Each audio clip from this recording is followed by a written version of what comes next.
바랍니다. 하나님께서 은혜로 인도해 주시도록. 자, 이제 우리 말씀으로 함께 나아가겠습니다. 오늘 저녁에는 지난 수요일 저녁 우리들의 성경 여행이 요한일서 2장을 완전히 커버하지 못하고 중도에 마쳤어요. 그 남은 부분과 오늘 3장을 우리가 함께 커버하면서 아버지의 사랑, Love of the Father, 우리들의 아버지의 사랑에 대하여 함께 우리가 말씀을 나누도록 하겠습니다.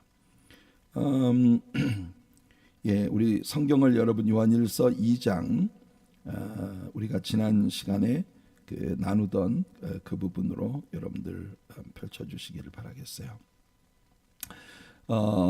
우리는 무엇을 바라보며 살아야 하는가? 여러분, 우리는 하나님의 자녀들이고 예수 그리스도는 다시 오신다는 약속과 함께 그가 다시 오실 때까지 우리들을 예수 그리스도를 닮아가는 그리스도의 아름다운 제자들로 만들어 주신다는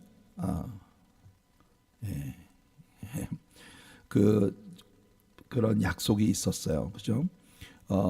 오늘 우리가 함께 다루게 될 요한일서 3장 2절 말씀 속에서 예수님이 나타나시는 그때 우리가 그와 같이 변해 있는 모습을 보게 될 것이라는 그런 약속을 우리는 받았는데요. 그렇게 주님의 은혜로 변모되어 가기 위해 예수님이 다시 오신다는 약속의 관점에서 오늘 이 시대를 살아가는 우리들은 과연 어떠한 삶을 살아야 마땅한가?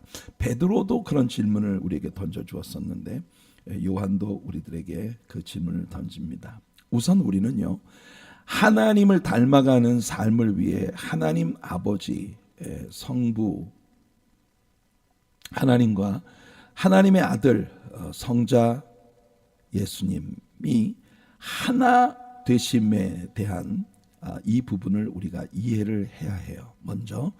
자, 그래서 이 하나님 아버지, 성부 하나님과 성자 예수 그리스도의 하나 되심을 우리가 염두에 두고 이제 말씀을 우리가 함께 다루어야 하겠습니다. 우리가 요한일서 2장 24절 왜 얘부터 나오나? 이거 24절을 제가 안 썼는 모양인데요. 제가 읽어드릴게요. 너희는 처음부터 들은 것을 너희 안에 거하게 하라. 처음부터 들은 것이 너희 안에 거하면 너희가 아들과 아버지 안에 거하리라. 보세요. 처음부터 들은 것. 처음부터 들은 것이 뭐예요? 처음부터 들은 것은 말씀이에요. 너희가 말씀 안에 거해라.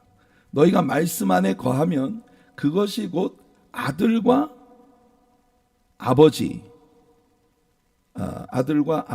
안에 거하는 것이다.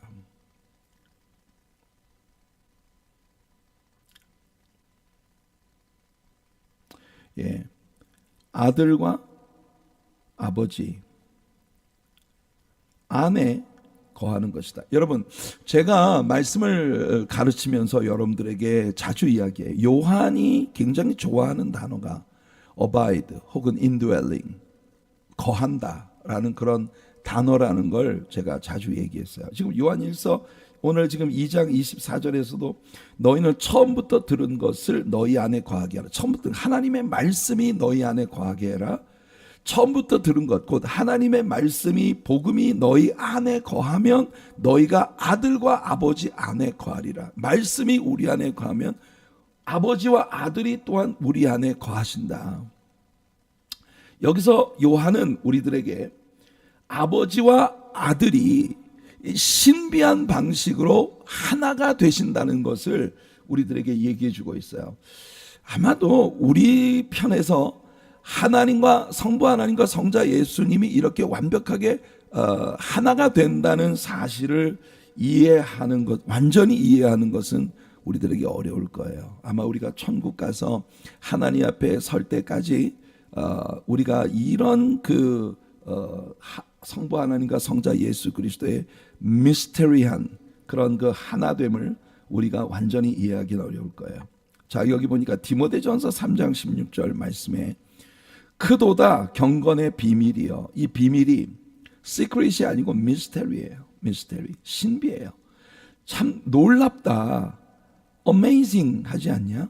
이 경건의 비밀이 하나님, godliness, 이 하나님의 세계의 비밀이 너무 놀랍다. 그렇지 않다는 이거 부정한, 이게 정말 놀라운 미스테리라는 걸 부정하는 자가 있을 수 없을 것이다. 그는 육신으로 나타난 바 되시고 영으로 의롭다 하심을 받으시고, 그러니까 예수님은요 육체와 영을 동시에, 그러니까 육신이라 함은 예수님은 인간으로 오셨다는 게 분명하죠. 우리들의 인간으로 오셨다. 근데 영으로 의롭다 하심을 받으셨다는 건 그분이 하나님이시라고 하는 것. 그러니까 예수님은요 신인 이렇게 부릅니다. God man. 예수님은 그분 안에 하나님이시면서 동시에 사람인 그런 속성을 갖고 계시다는 거예요. 자, 하나님이 육체를 입으시고 이 땅에 오셨다는 그 놀라움, 그리고 천사들에게 보이시고 만국에서 전파되시고 세상에서 믿음 받으시고 영광 가운데 올려지셨느니라.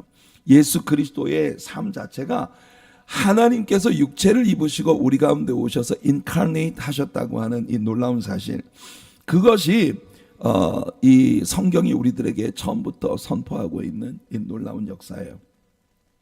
그러므로 우리는 이 진리를 이해하는 것이 아니라 믿음으로 받아들여야 됩니다. 우리가 완전히 이해하는 것이 어렵기 때문에 우리가 정말 하나님의 말씀을 파고들어서 말씀의 거미줄처럼 연결되어져 있는 그 귀한 진리들을 우리가 찾아내고 배우고 깨달아가는 것이 우리가 신자로서의 우리들의 일상생활 가운데에서 가장 우리들이 그 감당하고 또 즐겨야 할 그런 우리들의 몫이지만, 무엇보다 중요한 것은요 믿어야 해요. 우리가 이해할 수 없을 때, 우리가 온전히 이해할 수 없는 것을 우리가 믿음으로 나아가야 합니다. 제가 좀 화면에서 여러분들이 말씀을 보다 더 바덜되지 않고 선명하게 볼 수 있는 방법이 뭐 없을까 해서 이 색깔의 체계를 좀 바꿔봤습니다. 말씀이 좀 시원하게 여러분들에게 좀 부각되게 하기 위해서 제가 이 박스도 없애는 게 좋겠다는 생각이 들어요. 이제 다음 시간에는 한번 그렇게 출하를 해보려고 생각합니다. 자, 이제 우리의 본문이에요. 25절을 보면 그가 우리에게 약속하신 것은, 그가 우리들에게 약속하신 것은 이것이니 곧 영원한 생명이니라. 우리는 이것을 바라보는 사람들이 되어야 해요. 잠시 후에 사라질 이 세상이 아니라 영원한 생명, 영원히 우리들에게 존재할 하나님의 약속과 또 하나님의 상급, 저 영원한 생명을 바라보는 그런 믿음의 눈을 가진 우리들이 되어야 합니다. 26절을 보면요, 너희를 미혹하는 자들에 관하여 내가 이것을 너희에게 썼노라. 너희는 주께 받은 바 기름 부음이 너희 안에 거하나니 아무도 너희를 가르칠 필요가 없고 오직 그의 기름 부음이 모든 것을 너희에게 가르치며 또 참되고 거짓이 없으니 너희를 가르치신 그대로 주 안에 거하라. 저는요 이 27절 말씀이 굉장히 매력적이에요. 성도를 섬기는 목사의 그 입장에서 제 마음속에 끊임없이 일어나는 소원, 제 마음속에 끊임없이 일어나는 소원은 제가 섬기는 우리 양떼들이 하나님의 성령의 기름 부으심이 그들의 내면에 있어서, 여러분 성령의 기름 부으심이 여러분 안에 있으면 아무도 여러분들을 가르칠 필요가 없고, 성경을 여러분들이 읽고 묵상할 때 성경의 inspiration, illumination, revelation, 영감과 조명과 계시를 부여하셔서 성경을 쓰게 하신 성령께서 여러분들에게 모든 것을 깨닫게 해주신다는 거예요. 그러니까 여러분 성경을요 정말 많이 묵상해 보세요. 그러면 여러분들 신비를 발견할 겁니다. 성경 통독, 우리가 지금 소그룹으로 성경을 통독하는 그룹도 있고, 비록 소그룹 활동에 함께하지 않더라도 꾸준히 성경 통독을 하고 계신 분들이 있다는 걸 알고 있어요. 그러니까 지금 성경 통독을 꾸준히 해나가는 분들, 그리고 또 제 주일 설교를 듣고 그 설교 말씀을 리뷰하는 모임을 통해서 하나님의 말씀을 계속 묵상하는 그런 그룹들, 이런 분들이 하나님의 성령의 기름 부으심이 anointing, 하나님의 성령의 기름 부으심이 그들 안에 거할 때, 여러분 지금 이 세상은요 신자들을 미혹하는 자들이 많이 일어나 있어요. 이 신자들을 미혹하는 자들, 거짓된 교리와 잘못된 가르침을 통해서 이 신자들을 정말 잘못된 교리로 이끌어가는 그런 잘못된 false teacher, 성경이 꾸준히 우리들에게 이야기하고 있는 이 false teacher, 이 세상에 지금 너무 많은 가짜 교사들이 일어나 있다는 겁니다. 그런데 여러분들이 그런 일에 현혹되지 않고 항상 하나님의 말씀에 건강하게 거할 수 있는 방법은 뭐냐? 성령의 기름 부으심이 여러분의 내면에 있어 여러분들을 가르칠 때, 여러분 성령의 기름 부으심이 여러분 안에 충만하면 아무도 너희를 가르칠 필요가 없다. 그건 뭐냐면 이 세상에 거짓 교훈을 가지고 있는 모든 사람들을 쫓아다니며 사람을 통해서 뭘 받아보겠다고 그렇게 할 필요가 없다는 거예요. 이미 여러분들에게 주신 정말 참되고 거짓이 없는 하나님의 말씀이 이미 여러분 안에 있고, 우리는 지금 창세기부터 요한계시록까지 성경 자체를 지금까지 배워왔어요. 이제 요한계시록까지 거의 얼마 안 남지 않았습니다. 이 처음부터 우리가 배운 하나님의 말씀의 건강한 그 가르침 안에 우리가 거할 때, 우리는 오늘 이 마지막 때에 온 세상에 만연한 그런 거짓된 가르침, 우리들의 신앙생활의 초점을 정말 복음과 예수 그리스도가 아닌 엉뚱한 곳으로 자꾸 시선을 돌리게 만드는 그런 것들의 미혹을 여러분들이 받을 필요가 없다는 거죠. 그래서 우리 예수님은 이렇게 말씀하신 거 아니겠어요? 너희가 내 안에 거하고 내 말이 너희 안에 거하면, 너희가 내 안에 거하고, 여기 또 나오잖아요. 너희가 내 안에 뭐예요? 거하고 내 말이 너희 안에 거하면, 너희 안에 거하면 무엇이든지 원하는 대로 구하라. 그러니까 우리들의 신앙생활에 아주 중요한 포인트는 뭐냐면요, 하나님의 말씀이 우리들 안에 거하게 하는 거예요. 신앙생활을 하면서 여러분들이 신앙생활에 가장 많은 에너지를 쏟아부어야 하고, 가장 많은 여러분들의 그 노력을, 신앙생활에 있어서 가장 많은 에너지를 쏟아야 되는 것이 뭐냐? 하나님의 말씀이 여러분 안에 거하시게 해야 하는 겁니다. 우리는 어떤 예식, 전통, 이런 것들을 쫓아가는 신앙 시스템을 가진 사람들이 아니에요. 예식도 중요하고 전통도 중요합니다. 이게 중요하지 않다는 건 아니에요. 그러나 만일 예식과 전통, 이와 같은 신앙의 어떤 형식들이 하나님의 말씀과의 여러분들의 교제보다 우선되면, 이건 하나님이 기뻐하시는 신앙 시스템이 아니라는 겁니다. 그래서 무엇을 하든지 우리는 어찌하든 우리의 에너지를 가장 많이 쏟아서 주의 말씀이 우리 안에 거하게 하는 것.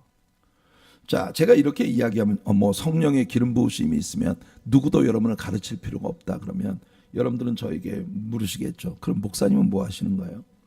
목사님은 뭐 하는 분이에요? 그렇게 물으시겠죠. 자, 동일한 성경이 우리에게 뭐라고 얘기를 하고 있는지 보세요. 에베소 4장 9절로 12절입니다. 올라가셨다 하였은즉 땅 아래 낮은 곳으로 내리셨던 거니 아니면 무엇이냐? 내리셨던 그가 곧 모든 하늘 위에 오르신 자니 이는 만물을 충만하게 하려 하심이라. 예수 그리스도가 죽으시고 부활하신 이 사건은요, 모든 만물 속에 그 하나님이 정하신 그 뜻을 완전하게 이루시기 위한 것이었다. 그가 어떤 사람은 교회 안에, 어떤 사람은 사도, 사도는요 어파서, 어파서.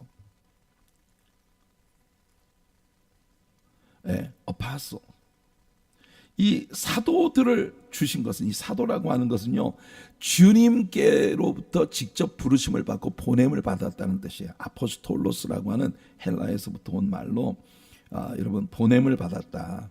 그러니까 이 사도들은요, 교회라고 하는 시스템을 이 땅에 처음 시작하기 위해서 예수님이 따로 구별하여 세우신 굉장히 authority, 교회의 권위를 가진 그런 분들이에요.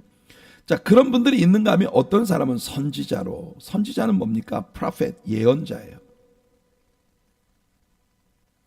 prophet, 예언자예요.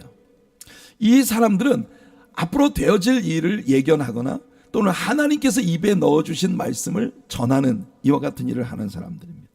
예언자들. 또 어떤 사람은 복음 전하는 자. 복음 전하는 자는 뭡니까? 이벤젤리스트예요. 전도자. 예를 들어 빌리 그레함 같은 그런 분들, 빌리 그레함 같은 분들은 우리처럼 철치 미니스트리를 하지 않아요. 대신 크루세이드 같은 이 대형 집회들을 통해서 많은 사람들을 그냥 예수님께로 인도하는, 예수님을 영접하게 만드는 일을 하는 사람들입니다. 이 전도자예요. 전도자. 복음을 전하는 자. 어떤 사람은 목사와 교사로. 목사와 교사는 두 가지 직분이 아닙니다. pastoral teacher, 이거는요 한 직분이에요. pastoral teacher. 양들을 목양하는 일과 이 양들을 목양하는 일과 교사, 말씀을 가르치는 자, 양들을 목양하는 일과 말씀을 가르치는 자로 세움을 받은 사람을 교회에 두셨다. 이런 네 가지 종류의 오피스를 교회에 두신 이유는 성도를 온전하게 하여, 온전하게 한다는 게 maturity, 성숙이라는 걸 우리 배웠죠. 성도를 성숙시켜서 성도로 하여금 봉사의 일을 하게 한다. 이 봉사의 일이 뭐예요? 미니스트리예요. 그러니까 여러분, 예수님께서 교회를 향해서 갖고 계신 예수님의 교회 디자인의 원리를 우리는 알아야 됩니다. 하나님께서는 교회 안에 사도를 세우시고 선지자를 세우시고 복음 전하는 이벤젤리스트를 세우시고 pastoral teacher, 목사와 교사를 세우셨어요. 이 사람들이 다 누구 위해서 존재하는 거예요? 여러분 위해서 존재하는 거예요. 이 사람들이 이 땅에 존재하는 건 전부 여러분을 위해 존재합니다. 여러분의 무엇을 위해? 여러분들을 영적으로 성숙시켜서 여러분들로 하여금 예수님이 원하시는 미니스트리의 일을 할 수 있도록 여러분들을 잘하게 만드는 거예요. 그러니까 교회가 이 땅에 존재하는 목표는요, 성도를 전부 미니스터, 예수님의 디사이플스, 제자들을 만드는 그것이 교회가 이 땅에 존재하는 이유인 것입니다. 그래서 하나님은 교회 목사와 교사를 세우신 거고, 제가 이 네 가지 직분 가운데 pastoral teacher, 목사와 교사로서 여러분들 앞에 존재하고 있는 거예요. 말씀을 더 자세히 풀어 여러분들을 가르치고, 그래서 그 여러분들이 건강한 말씀을 구별해낼 수 있는 그런 은혜를 가진 종들이 되게 세워주는 그 일을 위해 저는 존재합니다. 그러니까 여러분, 저를 하나님께서 세우신 그 목적대로 잘 써먹으세요. 저를 하나님이 세우신 그 목적대로 잘 써먹으세요. 자, 다시 말씀드리지만 28절을 보면 자녀들아 이제 그의 안에 거하라. 이는 주께서 나타내신 바 되면 그가 강림하실 때 우리로 담대함을 얻어 그 앞에서 부끄럽지 않게 하려 합니다. 저는 이 말씀을 우리 교회의 많은 성도님들이 염두에 두셔야 한다고 생각합니다. 여러분, 주님 앞에 서는 날이 여러분들에게 담대한 날이 되기를 원하세요? 아니면은 막 창피하고 부끄럽고 막 두렵고 무서운 그런 날이 되기를 원하세요? 하나님 앞에 서는 일이 여러분들에게 정말 담대한 그런 일이 되어지는 여러분들 되시길 축복해요. 그러기 위해서 뭐예요? 그의 안에 거하라. 우리는 주님의 말씀 안에 거해야 하는 거예요. 예수님이 언제 오실는지 우리는 모릅니다. 예수님이 언제 오실는지 우리는 아무도 모르지만 그가 오시는 날 우리는 과연 어디에서 무엇을 하고 있을까요? 어떤 모습으로? 예수님이 이 땅에 다시 오시는 날 우리는 과연 어디에서 무엇을 하며 어떤 모습으로 예수님을 맞이하게 될 것인가? 예수님이 재림하시기 전에 우리가 이 세상을 떠난다면, 우리가 이 세상을 떠날 때 그때 우리는 어떤 모습으로 어떻게 예수님 앞에 서게 될 것인가? 이거 우리가 고민해야 되지 않겠어요? 네. 우리들은 점점 더 처음 믿은 때부터 우리들의 구속의 완성이 되어지는 날이 아주 가까이 와 있다는 걸 우리 알거든요. 우리에게 제일 중요한 건 주님의 임재를 항상 느끼는 마음이에요. 그분의 임재 가운데 살아가는 삶의 연습이 곧 경건의 연습이에요. 교회에 와서 주님을 만났다면 그 만남이 여러분의 집에서도 연장되고 여러분의 사업처에서도 연장되고 여러분이 친구들과 사귀는 모든 삶에서도 여러분 주님과의 만남과 함께하는 교제가 연장선상에 있어야 한다는 겁니다. 이런 지속적인 만남이 있을 때 우리 주님께서 나타나시는 순간이 우리에게는요 너무나 자연스러운 순간이 될 수 있는 거죠. 주인이 올 때에 그 종이 이렇게 하는 것을 보면 이렇게 하는 게 어떤 거예요? 그 주인의 모든 재산을 맡아서 자기에게 주어진 사명을 따라 사명을 열심히 감당하고 식구들에게 때에 따라서 양식을 나누어 주고 청지기로서의 그런 직분을 잘 감당하는 모습을 주인이 올 때에 종이 그렇게 하는 모습을 본다면 이 종은 복이 있으리라. 그래서 저는 진짜 우리들의 최고의 관심이 이제 곧 예수 앞에 서게 될 텐데 예수님 앞에 서는 나의 모습은 과연 어떤 모습일까?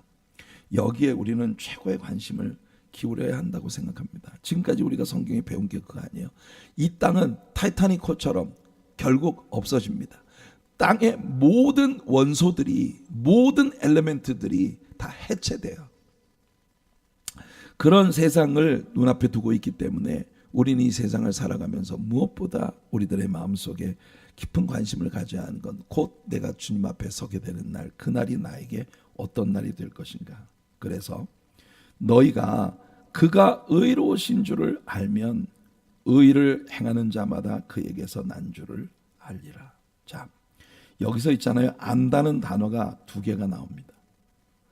너희가 그가 의로우신 줄을 알면, 이 첫 번째 나오는 이 알면이라는 단어는요 에이도예요. 에이도. 이 에이도라는 루트에서부터 오이다, 호이다스라고 하는 단어가 옵니다. 이 단어는요 안다, 같은 지식을 나타내는 헬라어 단어인데 이 호이다스는 뭐냐면요 직관적인 지식이에요. 누가 가르쳐 준 적이 없어요. 근데 딱 보는 순간 확 깨달음이 오는 거. 그걸 요한은요 성령의 가르치심을 통해서 우리에게 다가오는 깨달음, 이렇게 말을 합니다. 호이다스.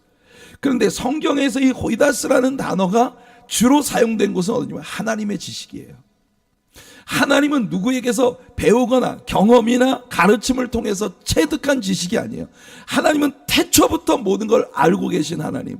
그 하나님의 지식, 우리가 성령님의 기름 부으심을 따라 성령님의 가르침을 받는다면 우리는요 호이다스, 하나님의 성령께서 우리 안에 기름 부어주시는 직관적 지식을 갖게 된다는 겁니다. 예, 이것을 바울 사도는 지각에 뛰어나신 하나님, 모든 지각에 뛰어나신 하나님, 우리가 고민하지 않아도 직관적으로 알게 되는, 그러나 우리가 그의 의로우신 줄을, 그가 의로우신 줄을 우리가 알게 되면, 이게 하나님의 성령께서 지금까지 주신 말씀을 통해 하나님의 성령의 기름 부으심을 통해 성령님이 우리에게서 일깨워 주시면, 그러면 의를 행하는 자마다 이제 이게 여러분들의 삶을 보면서 세상 모든 사람들이 다 여러분이 주님께로부터 난 사람들이라는 걸 알게 된다. 이 안다는 말은요 기노스코입니다. 기노스코. 이 기노스코라고 하는 단어의 의미는 뭐냐? 경험과 학습을 통해서 취득한 지식이에요. 이게 영어의 knowledge입니다. knowledge. 우리가 체득한 지식이에요. 경험이나 또는 공부, 학습을 통해서.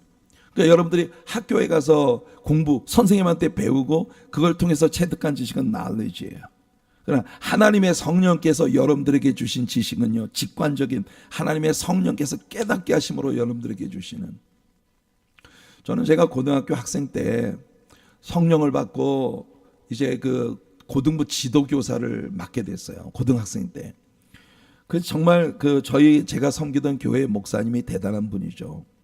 그 저를 지도교사로, 왜냐면 너는 주의 종이 될 놈이기 때문에 지금부터 말씀 훈련을 받아라. 그런데 그때 당시에 제가 다니엘서를 읽고 있었는데, 다니엘서를 읽다가 다니엘서 7장에 하늘 구름을 타고 와서 옛적부터 항상 계신 이에게 인자 같은 이가 하늘 구름을 타고 와서 옛적부터 항상 계신 이에게 나와 그에게 모든 그 영광과 존귀와 권세를 받으신다고 하는 그런 말씀이 나옵니다. 그 말씀을 제가 공부를 하다가 제가 그냥 누구도 가르치지 않았어요. 제가 볼 때 직관적으로 이건 성자 예수님께서 성부 하나님 앞에 온 세상의 모든 존귀와 권세와 영광을 받으셨다는 거구나. 근데 저는 진짜 궁금했어요. 목사님들이 이 부분을 어떻게 해석하시나. 그러니까 목사님들을 통해 설명을 듣기 전에 제가 말씀을 통독을 하다가 거기에서 이 말씀을 깨달았거든요. 그래가지고 나중에 목사님들 가운데 이 부분을 설교한 목사님들의 책을 좀 사서 공부를 해보니 이게 정말 정확하게 해석하고 있는 말씀이었다는 걸 알게 되었습니다. 성도 여러분, 저는요, 이게 목회자뿐만 아니라 여러분들 모두가 다 진심으로 하나님의 말씀 속에서 내가 발견해야 할 모든 걸 발견할 수 있도록 하나님의 인도를 구하고 기도하고 말씀을 펼치면 그 말씀 속에 계신 성령께서, 말씀은 뭐예요? 살았고 운동력이 있다 했지 않습니까? 살아있고 활력이 있어요. 활력이. 그래서 말씀 자체가 여러분들에게 깨달음을 주시는 겁니다. 여기까지가 우리가 지난 2장에서 못다한 부분이었고요. 3장으로 들어가면서 아버지께로부터 먼저 받은 사랑, We love for He first loved us. 이게 요한일서 3장이 우리에게 가르쳐주고 있는 말씀이에요. 아버지께서 먼저 우리를 사랑해 주셨기 때문에 우리가 사랑할 능력을 얻었다는 겁니다. 자, 요한일서 3장을 볼게요. 보라, 아버지께서 어떠한 사랑을 우리에게 베푸사 하나님의 자녀라 일컬음을 받게 하셨는가. Behold, 보라, what manner of love God has bestowed upon us. 우리들에게 하나님께서 어떠한 매너, 여러분 매너라는 말 많이 하시잖아요, 그죠? 어떠한 매너의 사랑을, 어떤 방식의 사랑을 우리들에게 베풀어 주셨는가. 그게 뭐예요? 하나님의 자녀라 일컬음을 받게 하셨다. 하나님이 우리를 자녀라고 부르셨다는 거예요. 우리가 그러하도다 확증하고 있는 겁니다. 여러분 아멘 하세요. 아멘. 우리는 하나님의 자녀예요. 우리 하나님의 자녀가 됐어요. 이게 하나님께서 우리에게 먼저 베풀어 주신 사랑이에요. 우리의 신앙은 여기서부터 시작된 거예요. 그러므로 세상이 우리를 알지 못함은 그를 알지 못함이라. 와우. 저는요 이 말씀을 읽을 때마다 소름이 끼칩니다. 대체 우리가 무엇이기에 세상이 우리를 알지 못하는 건 그분을 알지 못하는 것이다. 사람들은 우리를 이해 못해요. 우리가 하나님의 자녀라고 하면은 네가 뭐 나보다도 못한 게 무슨 하나님의 자녀야, 이런 계산을 하겠죠. 너 도대체 돈 얼마나 벌어? 너 직장에서 봉급 얼마나 받아? 너 1년 동안 너가 메이킹하는 네가 버는 수익금이 얼마야? 사람들은 그런 것 가지고 서열을 매기려고 합니다. 하지만 여러분, 사람들이 우리를 이해 못하는 건 하나님을 이해 못하기 때문입니다. 그러니까 여러분, 우리는 여기서요 아주 철저하게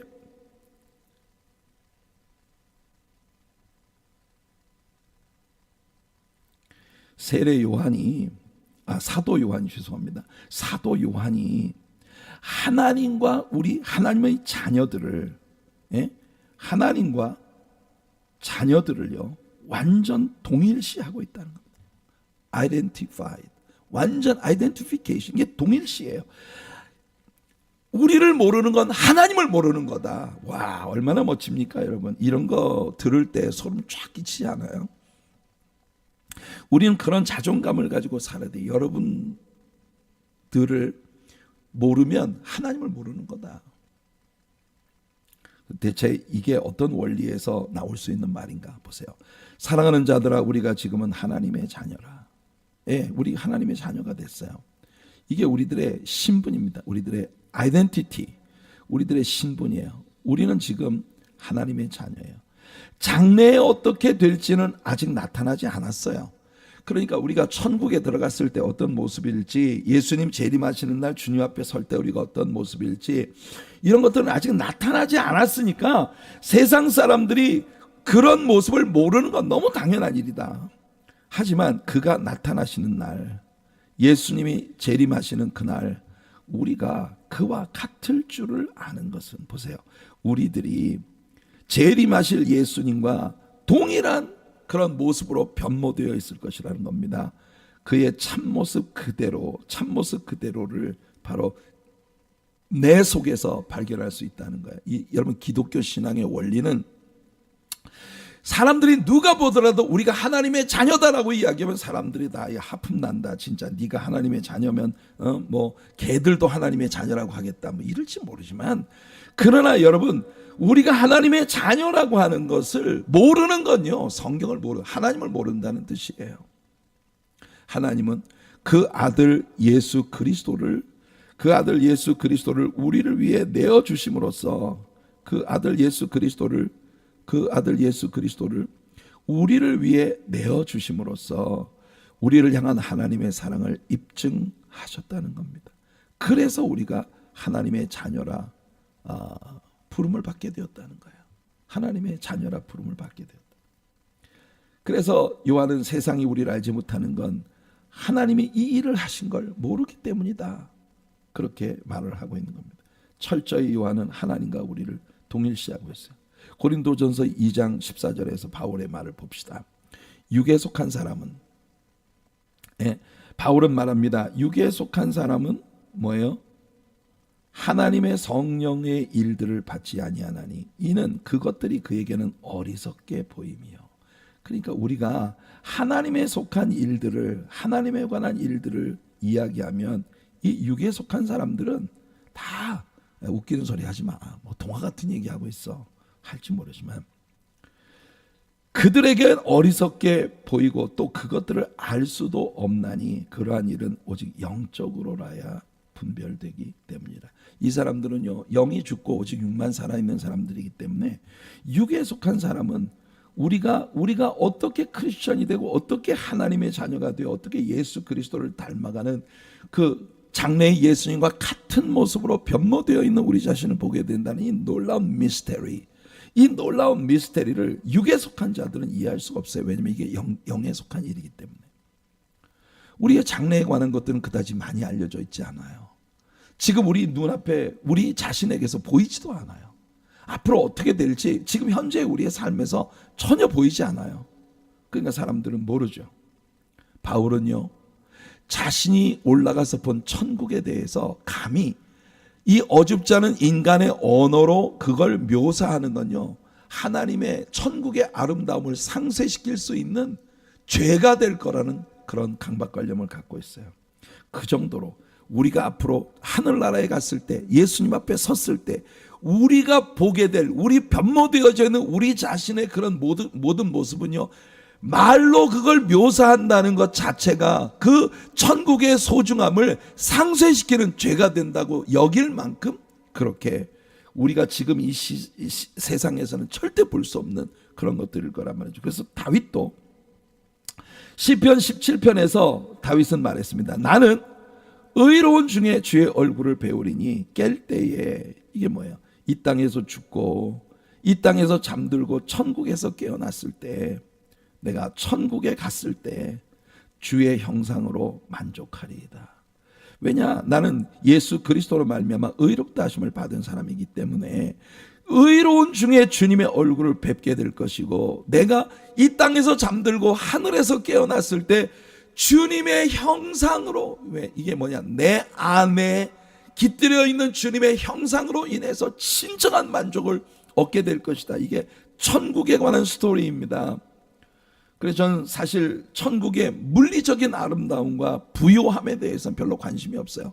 12진주문, 바닥이, 그 천국의 바닥은 전부 정금으로 만들어진 블록이고 무슨 온갖 진귀한 보석들로 그 벽들이 단장되어 있고, 저는 거기에 별 관심이 없어요.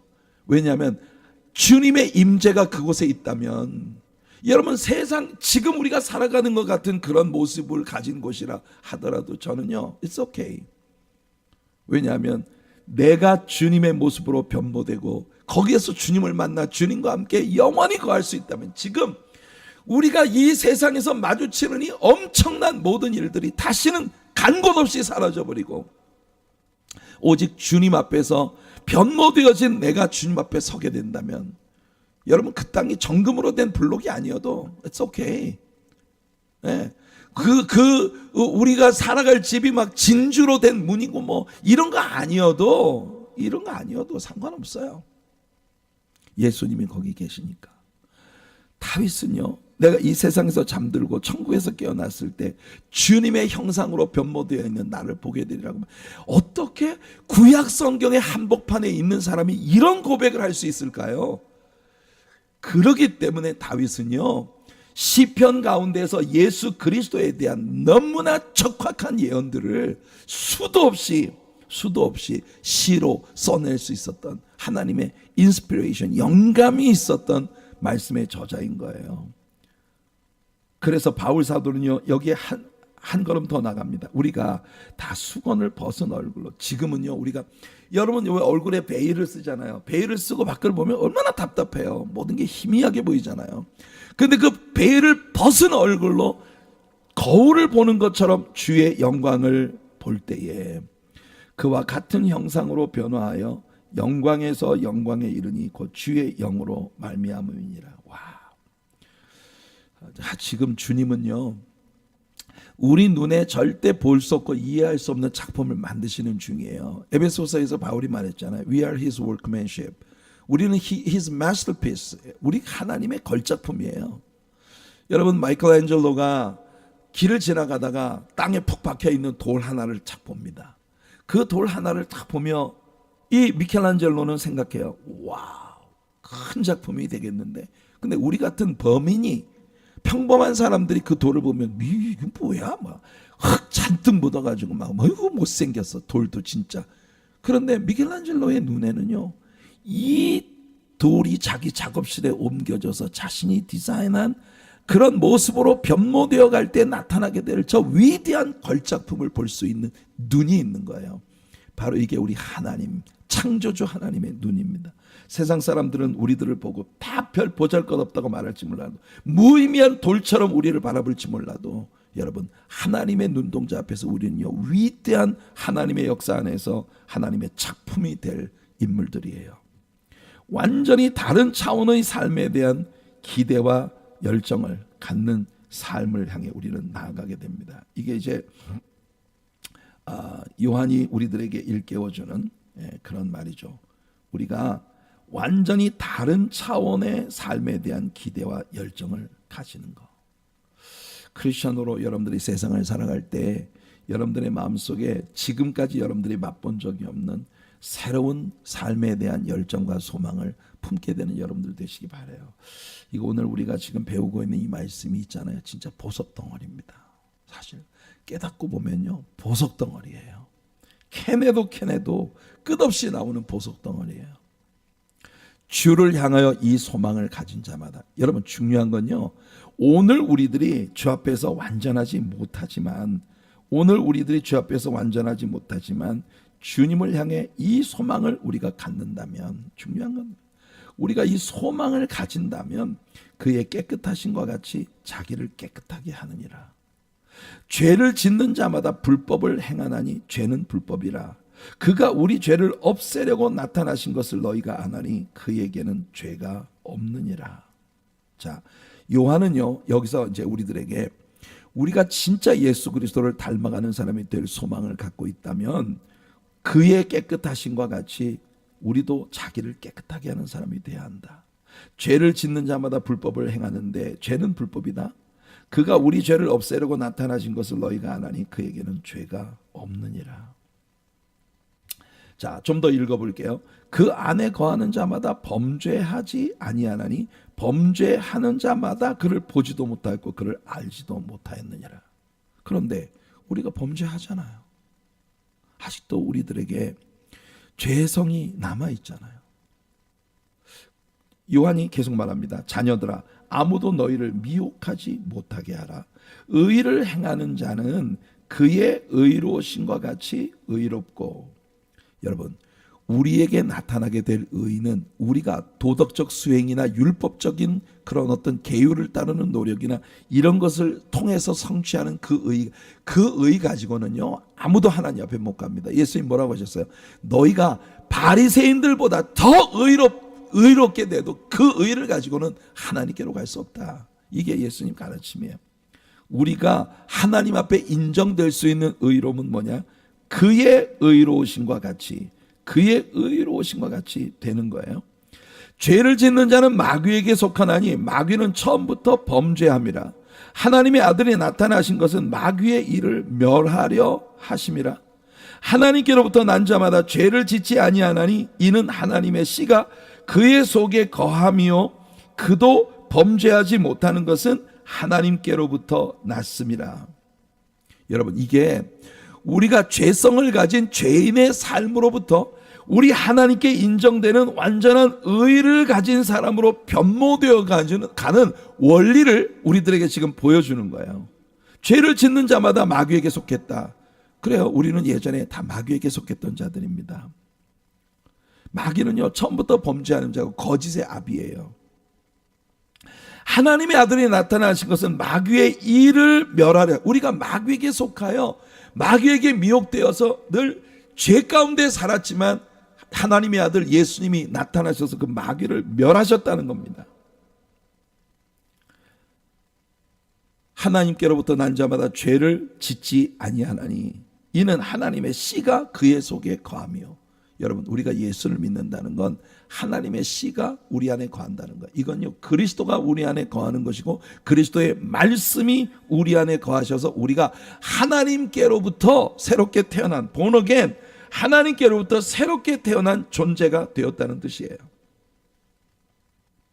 자, 그래서 봅시다. 이러므로 하나님의 자녀들과 마귀의 자녀들이 드러나나니 무릇 의를 행하지 아니하는 자나 또는 그 형제를 사랑하지 아니하는 자는 하나님께 속하지 아니하니라. 보세요. 우리가 이 세상에 살면서 하나님의 의를 행하려고 하는 그런 말로 다 할 수 없는 몸부림이 우리 안에 있어요. 하나님의 의를 행하려고 하는, 그리고 무엇보다도 그 형제를 사랑하지 아니하는 자는 하나님께 속하지 않았다라고 말씀을 하십니다. 이 질문이 여러분, 그 형제를 사랑하지 아니하는 자는 하나님께 속하지 아니한다. 우리가 하나님께 속한 자라는 것에 대한 해답이 바로 여기에 있어요. 형제를 사랑하는가? 예수님은 나의 계명을 가지고 지키는 자라야 나를 사랑하는 자다, 이렇게 말씀하셨습니다. 요한복음 14장 21절에 내 계명을 가지고 지키는 자라야 나를 사랑하는 자다. 근데 예수님이 우리들에게 그 계명이 무엇인지를 가르쳐 주셨어요. 요한이 우리에게 그것을 들려줍니다. 요한일서 3장 22절 23절을 보면 무엇이든지 구하는 바를 그에게서 받나니 이는 우리가 그의 계명을 지키고 그 앞에서 기뻐하시는 것을 행함이라. 여러분, 우리가 의를 행한다고 하는 것이 하나님이 기뻐하시는 일들을 우리가 행하는 것이다 라고 말을 하고 있어요. 그러니까 우리가 여러분 지금 변모되어 가는 중에 있고 우리의 완전한 변화는 예수 앞에 서는 날 드러나게 될 것이에요. 지금 요한이 계속 말하고 있는 건 뭐냐?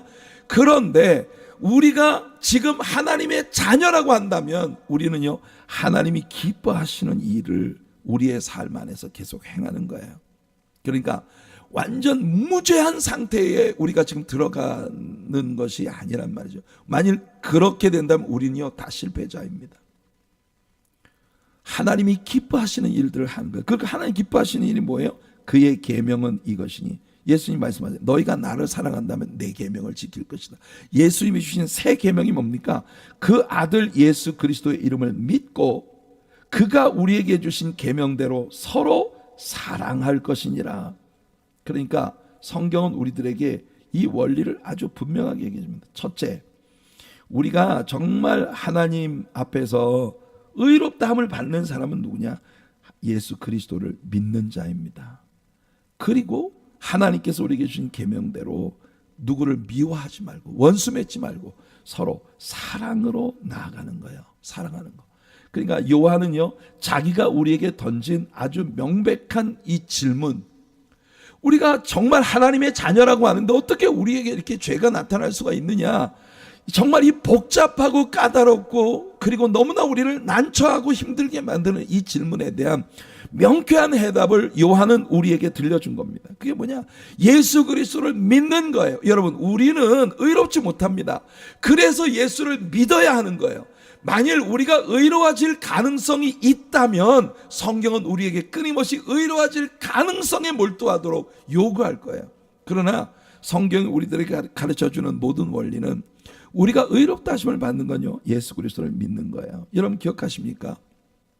예수님께서 제자들에게, 선생님, 우리가 어떻게 하여야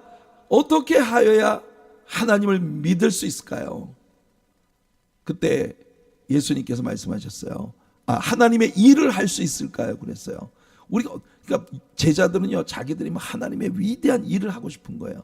그런데 예수님께서는 그 제자들에게 이렇게 말씀하십니다. 너희가 그가 보내신 자를 믿는 것이 하나님의 일이니라. 여러분, 세상에서 제일 위대한 역사는요, 우리 같은 죄인이 예수 그리스도를 믿는다는 겁니다. 지금 우리가 새벽기도에 요즘에 룻을 배우고 있잖아요. 모압 여인으로 태어나 완전히 죄인으로 규명되어진 그녀가 하나님의 자녀가 되는 신비예요. 예수 그리스도의 이름을 믿고 다만 우리에게 주신 계명대로 서로 사랑하는 것이다. 우리가 예수님을 정말 믿음으로 신뢰하는 사람들이라면은 우리들에게 나타나야 하는 건 사랑이에요. 사랑이 나타나야 돼요. 내가 예수를 믿는 게 아니고 내 율법의 의의를 믿는 사람들은요, 늘 남을 정죄하고 다닐 거예요. 남을 지적하고 그렇게 하고 다닐 거예요.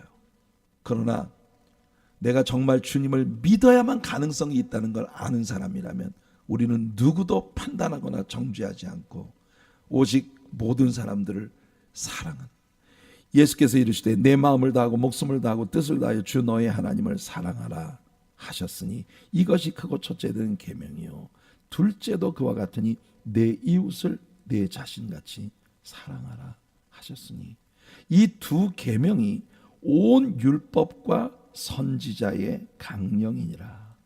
모든 율법과 선지자의 가르침을 완성시키는 게 뭐냐?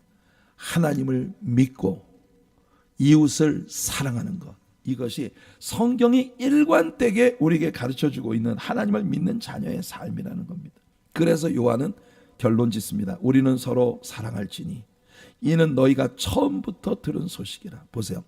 계속 처음부터 들은 소식, 처음부터 들은 말씀, 처음부터 들은 복음을 계속 리마인드 시키는데 이게 뭐냐? 우리가 서로 사랑해야 한다는 거다. 가인같이 하지 말아라. 그는 악한 자에게 속하여 그 아우를 죽였으니 어떤 이유로 죽였느냐? 자기의 행위는 악하고 그 아우의 행위는 의로움이라. 그래서 미움이 일어나서 가인이 아벨을 죽였다는 겁니다. 형제들아, 세상이 너희를 미워하여도 이상히 여기지 말아라. 우리는 형제를 사랑함으로 사망에서 옮겨 생명으로 들어간 줄을 알거니와. 여러분, 이 말을 잘 들으셔야 합니다. 형제를 사랑하는 것을 통해서 사망에서 생명으로 옮긴다는 게 아니에요. 우리가 사망에서 생명으로 옮겨진 사람이라는 걸 모든 사람이 알 수 있는 것이 뭐냐? 우리에게서 나타나는 형제를 향한 사랑을 통해 우리가 사망에서 영생으로 옮겨졌다는 걸 모든 사람이 알게 된다는 거예요.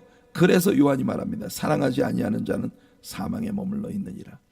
그래서 여러분, 우리는 예수 그리스도를 믿는 것과 우리 안에 예수님이 하셨던 것 같은 그런 정말 한정없이 바보처럼 사랑으로 모든 것을 내어주는 그런 삶을 향해서 나아가야 한다는 겁니다.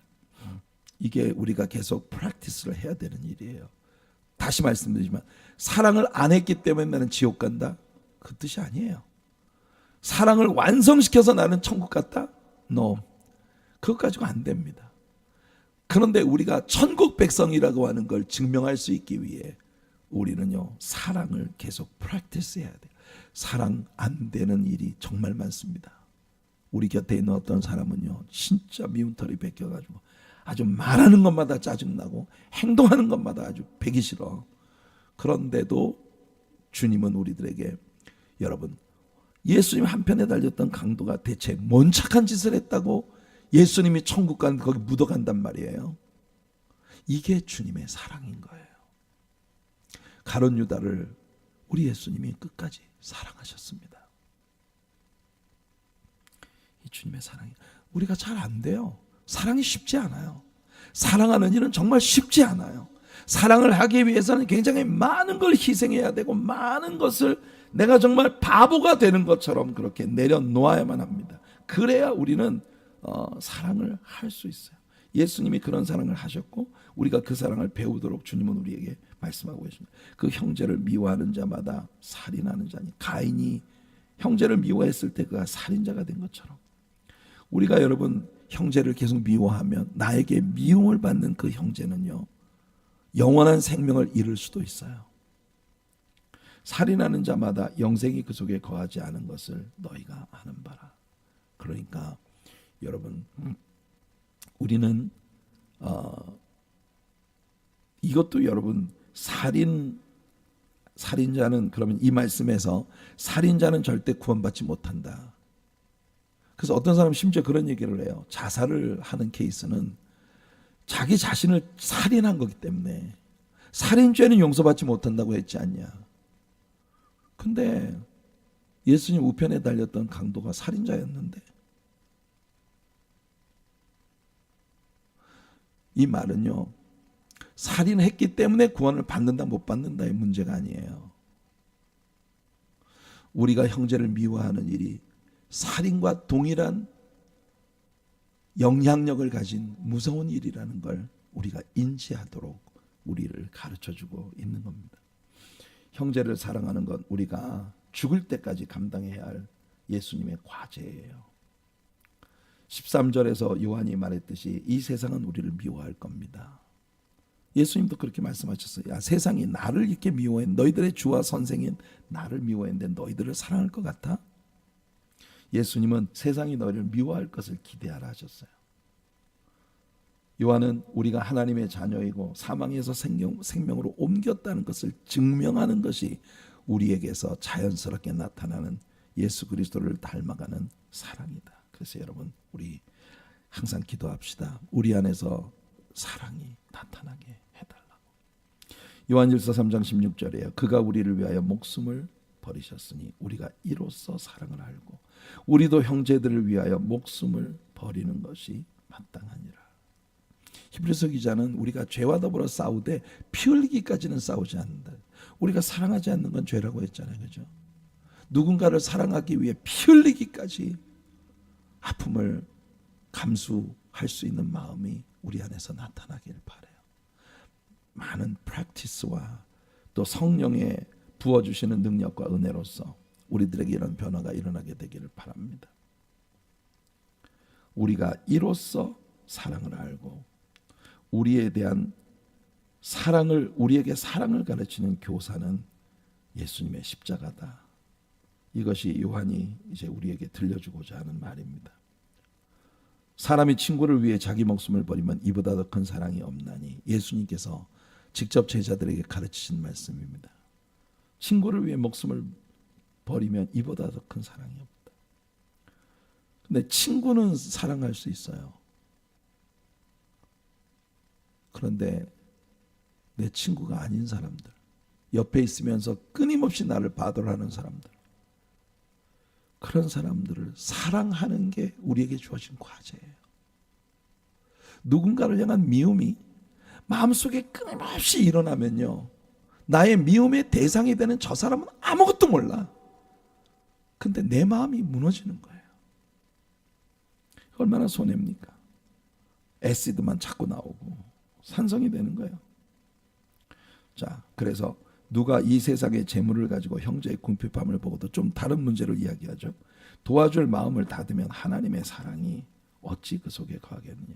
우리가 하나님의 사랑이 우리 안에 있다면 우리는요, 현실, 이건 이제 현실이에요. 우리가 사랑이라는 말로 하는 그런 사랑이 아니라 내가 사랑을 가지고 있다는 건 현실을 통해서 나타내 보이는 거예요. 여러분, 사랑을 하는 데는요, 돈이 필요해요. 사랑을 하려면요, 시간이 필요해요. 사랑을 하려면요, 내 자존심 다 내려놔야 돼요. 그래야 사랑을 할 수 있어요. 근데 이런 거 하나도 희생하고 시간 쓰고 물질 쓰고 이런 거 하지 않고 말로만 사랑한다고 하는 건 누구나 할 수 있단 말이죠. 그래서 요한이 말합니다. 자녀들아, 우리가 말과 혀로만 사랑하지 말고 행함과 진실함으로 하자. 이로써 우리가 진리에 속한 줄을 알고 또 우리 마음을 주 앞에서 굳세게 하리니. 우리가 주님 앞에 담대해지는 건 여러분, 사랑을 해보세요. 진짜 정말 내가 사랑할 수 없는 사람을 사랑하고 그 사랑으로 인해서 한 사람이 변화되어지는 그런 모습을 볼 때 우리가 주님 앞에 담대함을 얻습니다. 이게 성경이 우리에게 가르쳐주는 원리예요. 이는 우리 마음이 혹 우리를 책망할 일이 있어도 하나님은 우리 마음보다 크시고 모든 것을 아시기 때문이라. 저는 이 말씀이 참 좋습니다. 여러분, 요한은 정말 지혜로운 그 언어의 연금술사인 것 같아요. 우리 마음이 혹 우리를 책망할 일, 그렇죠, 여러분. 여러분들은 여러분들 자신의 마음이 여러분 스스로를 책망할 일이 있습니까, 없습니까? 저는 참 많아요. 제 스스로가 저를 책망할 수밖에 없는 일들이 참 많아요. 그런데 하나님은 우리 마음보다 크셔요. 그러니까 하나님의 Great is thy faithfulness, O Lord my God. 오 신실하신 주 내 아버지여. 우리 찬송 있잖아요, 그죠? 네. 하나님 우리보다 크세요. 사랑하는 자들아, 만일 우리 마음이 우리를 책망할 것이 없으면 하나님 앞에서 담대함을 얻고 무엇이든지 구하는 바를 그에게서 받나니 이는 우리가 그의 계명을 지키고 그 앞에서 기뻐하시는 것을 행함이라. 우리는요, 오늘 이걸 확실하게 우리 마음에 새겨야 돼요. 여러분, 주님의 계명을 행한다는 건 뭐냐? 주님을 믿는 것과 형제를 사랑하는 일입니다. 이 안에 거할 때 우리는요, 하나님 앞에서 담대함을 얻습니다. 그 담대함이 우리 안에 기초할 때 우리는 주님 앞에 기도할 힘을 얻게 되는 거예요. 그리고 우리의 기도가 구하는 바를 그에게 받나니. 요한은 크리스천으로서 세상을 살면서 우리가 잘 풀기 어려운 굉장히 어려운 난제를 아주 오늘 속이 시원하게 우리에게 풀어줬어요. 그렇지 않습니까, 여러분? 도대체 나 같은 사람이 주님께 기도할 자격이 있나? 나 같은 사람이 기도한다고 우리 주님이 들어주셔야 할 이유가 있나?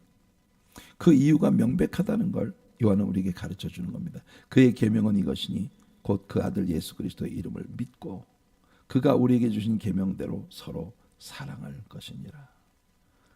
사랑하는 성도 여러분, 크리스천들에게 주신 두 가지 계명이 확실해졌습니다. 크리스천들이 주님 앞에 지켜야 할 이 두 가지 확실한 계명. 첫째, 예수 그리스도를 믿는 겁니다. 둘째, 서로 사랑하는 것이에요. 이 두 가지가 요한이 우리들에게 우리가 하나님의 사랑을 받고 이 지옥에서 천국으로 옮겨졌다는 증거다. 그래서 마지막 구절이에요.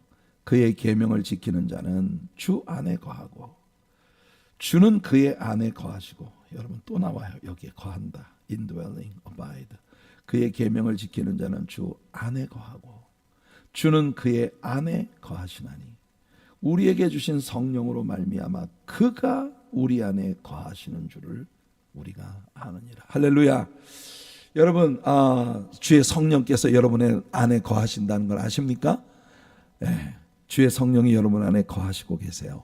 그래서 우리는 첫째, 주님을 믿고 둘째, 형제를 사랑하고 이런 삶을 향해 매일 경건의 연습을 계속해가는 우리들이 되기를 예수님 이름으로 축원해 드립니다. 내일 새벽은 성전에서 우리 8월의 특별 새벽 기도의 넷째 날로